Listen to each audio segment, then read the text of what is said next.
अरे दीदी, ये हमारे ससुराल वालों ने हमें इस कमरे में क्यों बिठा दिया? यहाँ तो मेरा दम घुट रहा है। हाँ, मैं भी वही सोच रही हूँ।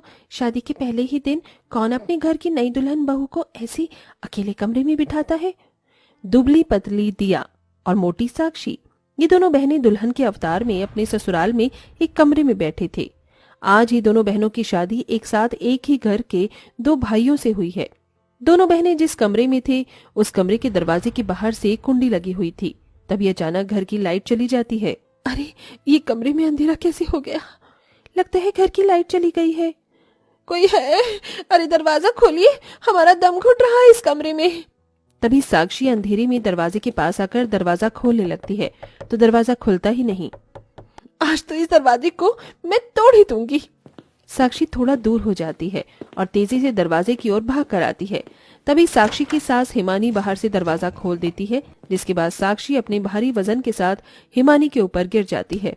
आए हाय माँ, मेरी कमर। आ, आ। अरे बाप रे, ये तो माँ जी की आवाज है। दिया कमरे से बाहर आती है तो वहाँ हिमानी का पति मनीष, दोनों बेटे अमित, रमेश और बेटी पायल, ये सब आते हैं। अरे मेरी कमर तोड़ दी इसने, इस हाथी को उठाओ मेरे ऊपर से। सब साक्षी हिमानी को उठाते हैं।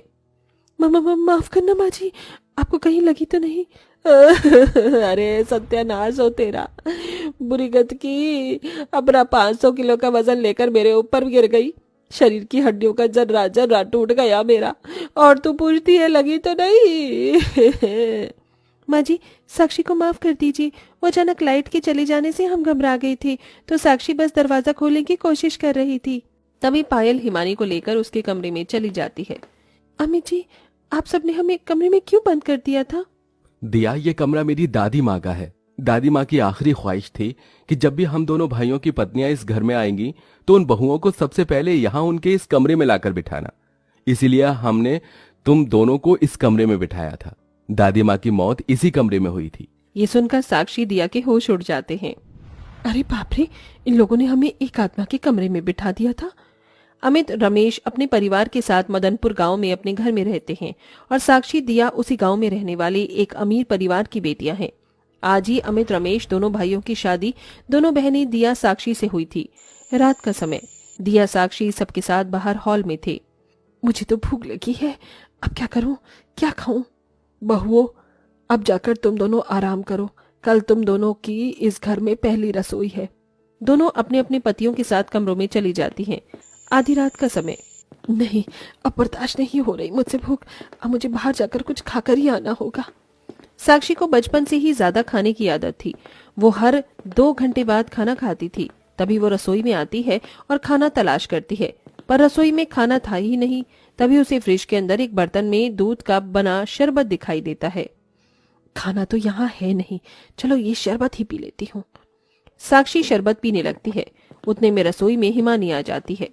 साक्षी बहू, तू यहाँ क्या कर रही है?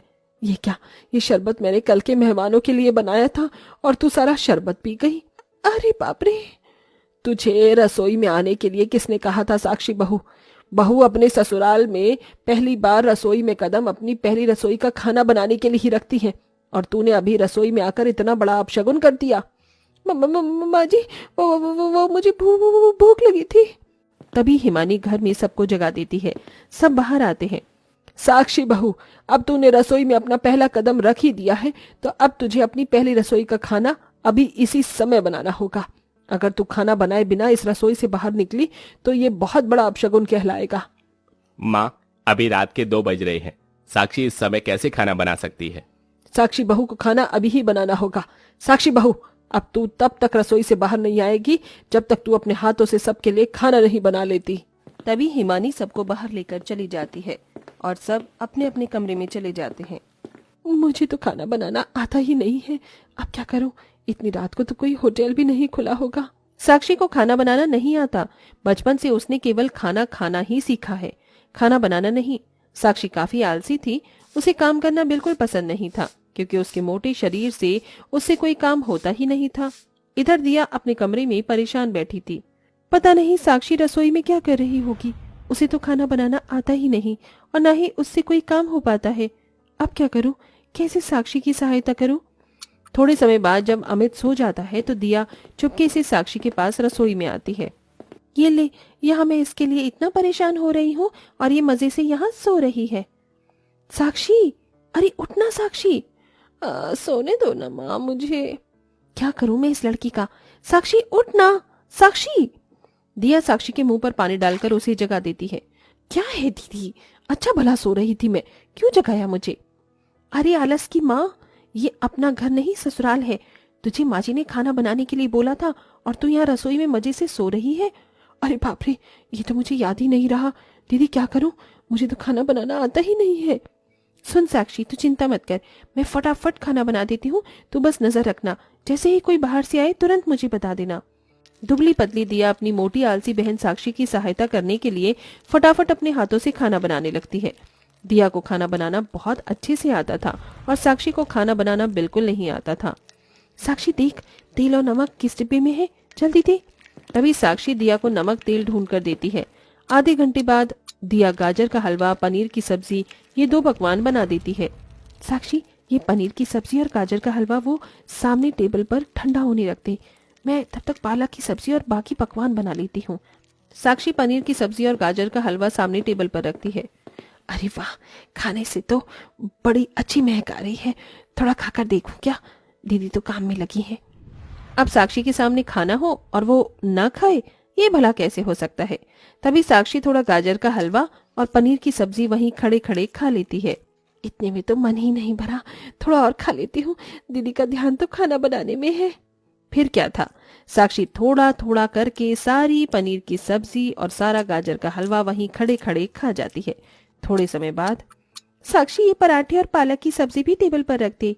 साक्षी वो दोनों लेकर टेबल पर आती है और वो सारे पराठे और पालक की सब्जी भी खा जाती है। वाह, खाना खाकर तो मजा ही आ गया, दीदी ने तो बड़ा ही स्वादिष्ट खाना बनाया था। तभी दिया साक्षी के पास आती है। चल साक्षी, काम तो हो गया। आए, ये बर्तन खाली कैसे। साक्षी, सारा खाना कहाँ गया। दीदी वो मैं वो साफ साफ बोल, कहाँ है खाना। दीदी वो खाने से इतनी अच्छी महक आ रही थी कि मैं सारा खाना खा गई।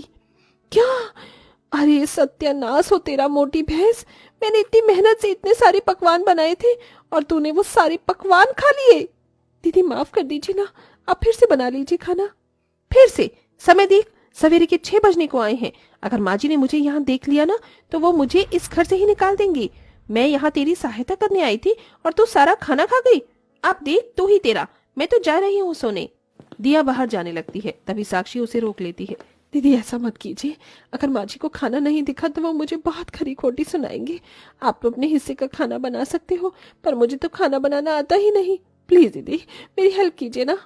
इसीलिए माँ तुझे हमेशा कहती थी कि साक्षी घर गृहस्थी, खाना बनाना ये सब सीख ले, पर तूने माँ की एक नहीं सुनी और बस खाने पीने में ही ध्यान दिया। अब देख फंस गई ना आकर ससुराल में। हाँ दीदी, माँ ठीक कहती थी, अब मैं कभी आलस नहीं करूंगी। देखना मैं बहुत जल्द आपसे खाना बनाना भी सीख लूंगी, बस इस बार मेरी हेल्प कर दीजिए। तभी दिया फिर से फटाफट खाना बनाने लग जाती है और वो एक ही घंटे में कई सारे स्वादिष्ट पकवान बना लेती है। तभी दिया अपने कमरे में चली जाती है। सवेरे के 8 बजे हिमानी सब कमरों से बाहर आते हैं। तभी सब खाना देखते हैं। अरे वाह साक्षी बहू, तूने इतने सारे पकवान बना लिए, वाह बहू तो बड़ी होशियार है। सब साक्षी की बड़ी तारीफ करते हैं। दोपहर का समय सब खाना खाकर बड़े खुश हो जाते हैं। रात का समय, तभी दिया अपनी पहली रसोई का खाना बनाने रसोई में जाती है और बढ़िया बढ़िया पकवान बनाकर वो सभी का दिल जीत लेती है। तो इसी तरह साक्षी दिया ने अपनी पहली रसोई पर अपने ससुराल वालों का दिल जीता। उसके बाद साक्षी कुछ ही महीनों में दिया से खाना बनाना सीख जाती है। लेकिन हैरानी की बात यह है कि उसका ठूसना बड़ी मुश्किलों से छूटता है।